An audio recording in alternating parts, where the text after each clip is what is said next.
जय श्री श्याम, जय श्री राधे। सभी श्याम प्रेमियों को मेरा प्यार भरे राधे राधे। जय श्री श्याम सभी को।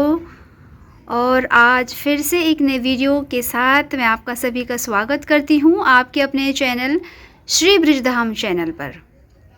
सबसे पहले तो अपने सांवरे की झांकी दिखा देती हूँ आपको। इतनी छवि सुंदर राधा नाम की गले में माला डाली हुई है, बांसुरी है और एक अच्छा सा स्टॉल डाले हुए हैं हमारे ठाकुर जी।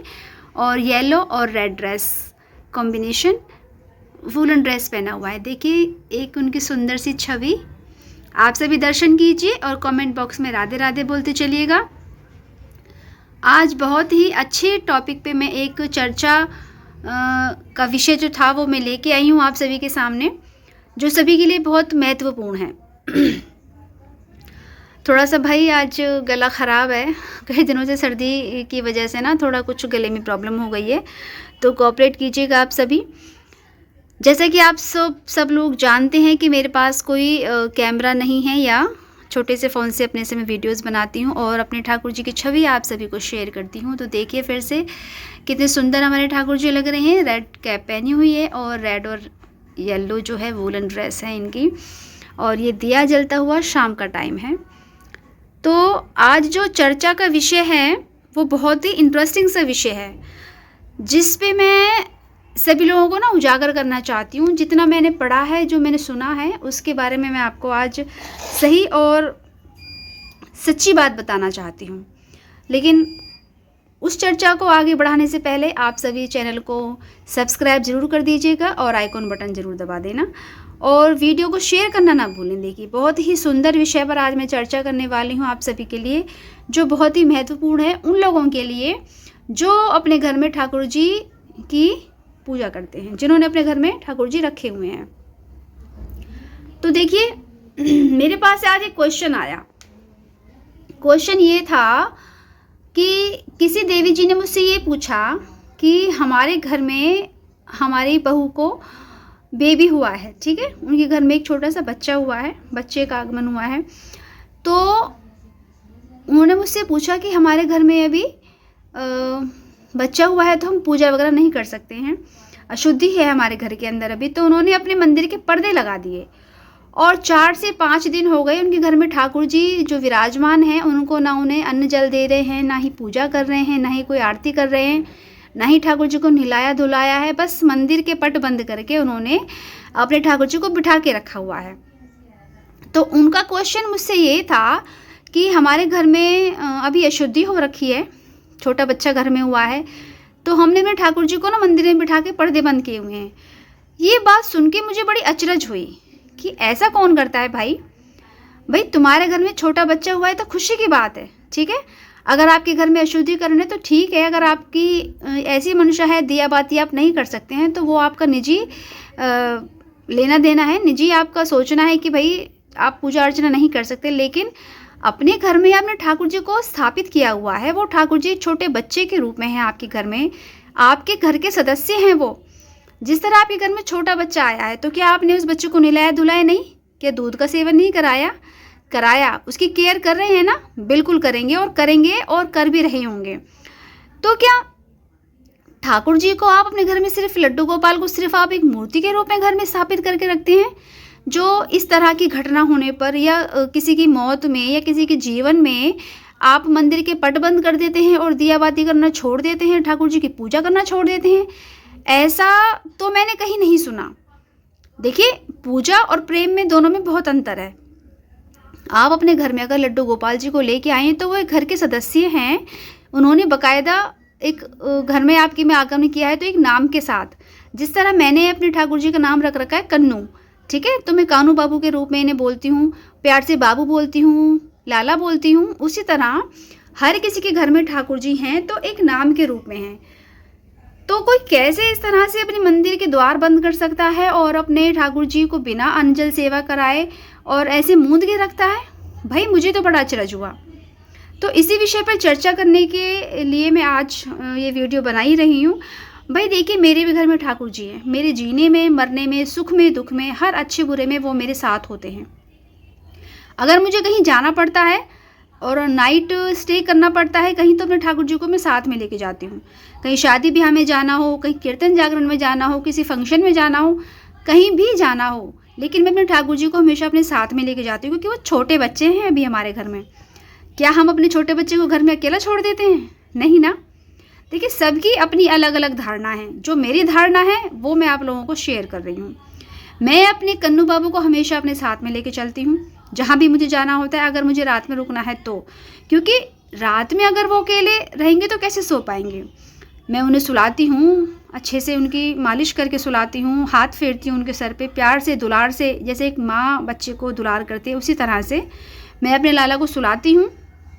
सुबह से दुलार से सीने से लगा के राधे राधे बोल के उनको मैं उठाती हूँ, माथे पे बहुत अच्छा सा उन्हें प्यार करती हूँ, फिर उन्हें सीने से लगा के जगाती हूँ कि उठ जाओ लाला, सुबह हो चुकी है। इस तरह से मैं अपने लाला की सेवा अर्चना करती हूँ, पूजा करती हूँ। लेकिन ये बात मुझे बिल्कुल भी अच्छी नहीं लगी कि उन्होंने अपने घर के अपने मंदिर के जो है पट बंद कर रखे हैं और लाला की पूजा अर्चना ही नहीं कही। तो इस बात को लेकर उन्हें मैंने समझाया कि देखिए आंटी, आपने इस बात को मुझे इतना लेट बताया, लेकिन ये आप सही नहीं कर रही हैं। अगर आपका मन अशुद्ध मानता है इन चीज़ों को कि भाई हमारे घर में अभी अशुद्धि है, बच्चा छोटा घर में हुआ है, तो हम दिया बाती नहीं कर सकते, तो मत कीजिए। लेकिन आप लाला को एक अलग जगह बिठा दीजिए। अगर आप मंदिर से हाथ नहीं लगा सकते हैं तो लाला को एक अलग सी जगह बिठा दीजिए। आप उनको एक अलग जगह दे दीजिए जहाँ पे आप उनको बिठा सकें। उनको नहलाना धुलाना, उनकी पूजा अर्चना, भोग सेवा, सब कुछ आप कंटिन्यू रखिए। उनको भूखा क्यों रखा है आपने? तो खुशी की बात है, आपके घर में छोटा बच्चा हुआ है और खुशियों से आपका घर भरा हुआ है, तो लाला को भूखा क्यों रखा है भाई आपने? देखिए, बच्चा छोटा घर में हुआ, अशुद्धि है, चलो समझ में आता है। लेकिन आप जब ठाकुर जी को लाए हो, लड्डू गोपाल जी को घर में लाए हो, तो उनकी पूरी तरह से सेवा करिए। आप ऐसा, अगर मान के चलिए हमारे घर में किसी की मौत हो जाती है, भगवान ना करे खैर किसी के साथ ऐसा हो, पर ये एक सच्चाई है, तो क्या हम लोग खाना पीना छोड़ देते हैं? देखिए, भगवान सबको पेशेंस देता है हर चीज़ से गुजरने का, संभलने का। तो जिस तरह हम डेली के नियम आचरण करते हैं, नहाते हैं, धोते हैं, खाना खाते हैं, सोते हैं, तो फिर भगवान के साथ ऐसा क्यों? मेरा मानना तो बिल्कुल गलत है इन सब चीज़ों के लिए। हमारे घर में ठाकुर जी लड्डू गोपाल जी एक छोटे से बच्चे के रूप में आए हुए हैं, तो आप उनकी सेवा कीजिए, पूजा कीजिए। उस तरह से मंदिर के द्वार लगा दिए हैं, उनको लॉक करके रखा है, आपका कैसे मन कर जाता है खाना खाने का उनको भूखा रखने के बाद? मुझे तो सुन के बड़ा आश्चर्य हुआ। उनको मैंने बहुत समझाया कि आंटी, आप अगर आपके बस में नहीं है उनकी सेवा अर्चना करना, जब तक आपके घर में पूजा अर्चना ना हो जाए, हवन ना हो जाए, तो आप अपने ठाकुर जी को मुझे दे दीजिए।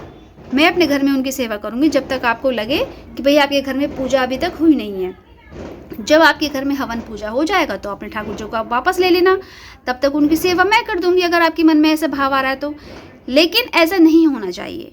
अगर आपके घर में अशुद्धि है, हवन नहीं हुआ है, बात अलग है, लेकिन भाई वो छोटे से लाला हमारे घर में आए हुए हैं, वो बच्चे के रूप में हैं। जो बच्चा अभी इस दुनिया में आया है उससे पहले वो आपके घर में आए हुए हैं, है ना? तो आप उनको एक अलग स्थान दे दीजिए। अगर आप मंदिर में नहीं बिठा सकते हैं तो, न मंदिर में पूजा अर्चना नहीं कर सकते हैं तो ठाकुर जी को एक अलग सा स्थान दे के उनको नहलाएं धुलाएं। डेली के जो नियम होते हैं, खाना खिलाना, भोग लगाना, पूजा अर्चना करना, वो सभी करें। ऐसा कहीं कुछ नहीं है कि भाई आप पूजा अर्चना करना बंद कर देंगे, ठाकुर जी को कमरे में बंद कर देंगे, ऐसा कहीं कुछ विधान में नहीं लिखा है। अगर आप भगवान को भगवान मानते तो आप ऐसा कर सकते हैं, लेकिन आप लड्डू गोपाल जी को बच्चे के रूप में लाए, एक बाल रूप में लेके आए अपने घर में, तो आप उनको बिल्कुल भूखा नहीं सुला सकते। दूध के टाइम पे दूध दीजिए, खाने के टाइम पे खाना दीजिए, नए नए वस्त्र पहनाइए, उनको हर फंक्शन में लेके जाइए, उनको घुमा के लाइए, उनसे बातें कीजिए। घर से बाहर निकलें तो उनको राधे राधे बोल के निकलें कि प्रभु हम जा रहे हैं, आप अपना ध्यान रखिएगा और घर का भी ध्यान रखिएगा। जब आप कहीं बाहर से आते हैं तो उनसे पूछना चाहिए आपको कि ठाकुर जी कैसे हो आप, कन्नू बाबू कैसे हो आप, सारा दिन क्या किया। ये हमारी दिनचर्या है। मैं आपको देखिए अपना बता रही हूँ कि मैं तो करती हूँ भाई ऐसे ही। अब आप लोग कैसे करते हैं वो आप ही जानते होंगे, क्योंकि मैं तो अपने कानू बाबू को हमेशा बोल के जाती हूँ जब मैं ऑफिस जाती हूँ, बाबू ध्यान रखना अपना, मैं ऑफिस जा रही हूँ, खुश रहना, आराम से ठंडी में कंबल ओढ़ के बैठे रहना।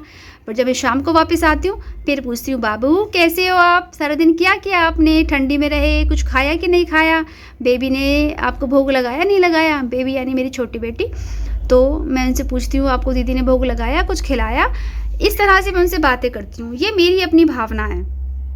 अब कुछ लोग जो हैं वो उनको मूर्ति समझते हैं, मंदिर में बिठा दिया तो बिठा दिया, खिलाया तो खिलाया, नहीं खिलाया तो नहीं खिलाया, लेकिन ऐसा नहीं करना चाहिए। अपने सिर पाप मत रखिए। अगर आप में क्षमता है अपने लड्डू गोपाल जी की सेवा करने की, तो ही आप उनको वृंदावन से लेके आए, अन्यथा ऐसा ना करें। प्रभु के साथ खिलवाड़ ना करें। ये कोई खेल खिलौना नहीं है कि आपने मंदिर में ला के उनको बिठा दिया और भैया जो हो रहा है सो हो रहा है, नहीं हो रहा है तो नहीं हो रहा है। तो आज का जो विषय था ये बहुत इम्पोर्टेंट विषय था उन सभी लोगों के लिए जो ऐसी भावना अपने मन के अंदर रखते हैं। ऐसा पाप ना करें। लड्डू गोपाल जी के बाल रूप में हैं, हमारे घर में स्थापित हैं, तो इनको भोग सेवा निधान सब कुछ जो होता है दिनचर्या वो सारी चीज़ें करें। अगर आपके घर में कोई ऐसा अशुभ या शुभ कार्य हुआ है तभी भी आप इनको इग्नोर ना करें। ये हमारे घर में बच्चे के रूप में हैं, इनकी पूजा अर्चना सेवा भाव नित्य दिन जो होता है वो वैसा ही करें। ठीक है जी। तो मेरे से ज़्यादा देर बोला भी नहीं जा रहा क्योंकि मेरा गला बहुत ख़राब हो रखा है, लेकिन ये बात मुझसे आज बर्दाश्त नहीं हुई तो इसलिए मैंने वीडियो बना दी। अगर आपका भी कोई क्वेश्चन है, ऐसा कोई प्रश्न है जिसके बारे में आप अभी थोड़ा सा संकुचित हैं, आपको उचित आंसर नहीं पता, उत्तर नहीं पता उसका, तो आप इस कमेंट बॉक्स में मुझसे पूछ सकते हैं। और श्री राधे का क्या श्री राधे ही आपको बोलना है। और अगर आपको मेरी वीडियो अच्छी लग रही हो तो शेयर करें, सब्सक्राइब करें इस चैनल को, और श्री ब्रिजधाम चैनल को देखते रहिए। और ज़्यादा देखने के लिए इसी तरह से सुंदर सुंदर वीडियोज़ आती रहेंगी, तो शेयर करें, सब्सक्राइब करें चैनल को। और एक बार लास्ट अंत में मेरे ठाकुर जी की सुंदर सी छवि के दर्शन कर लीजिए और सभी राधे राधे बोलिएगा। जय श्री राधे, जय श्री श्याम।